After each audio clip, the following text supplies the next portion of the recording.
যখন ওই বাংলাদেশের ব্যাপারে কোনো একটা ভালো খবর আসে, ধরুন বাংলাদেশ পাকিস্তান থেকে কিছু পণ্য আমদানি করছে অথবা চীন থেকে, অথবা বাংলাদেশ সে আমদানি হচ্ছে কিছু সামরিক অস্ত্র সরঞ্জাম, এবং এমন হয়েছে যে বাংলাদেশ এবং চীনের সাথে কোনো একটা চুক্তি,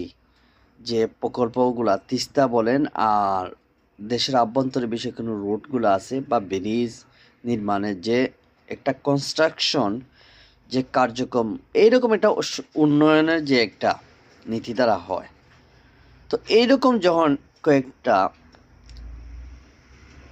নিউজগুলা বার্তাগুলো যখন সামনে চলে আসে, আমি নিচে দেখি কমেন্টের মধ্যে বিশেষ করে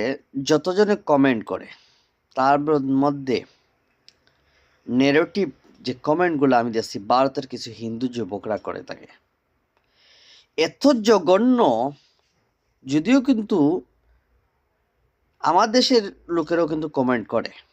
অনেক মুসলমানরাও করে, কিন্তু তার তুলনায় আমি এত বেশি কমেন্ট কিন্তু ভারতের এই হিন্দু যুবকরা করে, যেগুলো আমরা তাদের নিয়ে মন্তব্য করি না। এরা এত জঘন্য ভাষা আর এত কুখ্যাত শয়তান যে কারে বলে, এদের কমেন্টের দ্বারাগুলো শুনলে আপনার রক্ত গরম হয়ে যায়, আপনাকে মন চাবে যে এদেরকে দেখা মাত্র খুন করে ফেলবেন।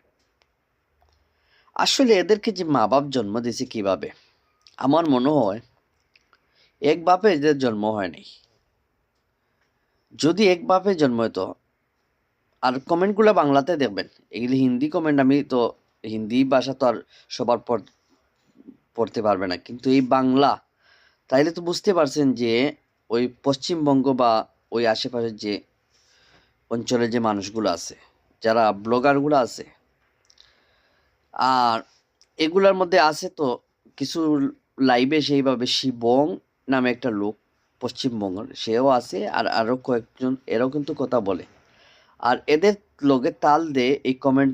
করাকারী যে লোকগুলো আছে, বাংলাদেশকে নিয়ে এত কটাক্ষ করে আমরা কি দোষ করেছি? আর আমাদের বাংলাদেশে কি এদেরকে কি ধরে নিয়ে এদের মা বোনকে কি ইজ্জত হানি করছে, সম্ভ্রম হানি করছে, এদেরকে লুট করে নিয়েছে, নাকি এদেরকে মা বোনদেরকে জবরদস্তি করে বিয়ে করেছে, নাকি ওদেরকে অঙ্গচ্ছেদ করেছে? তাইলে এইরকম মন্তব্য করে কেন?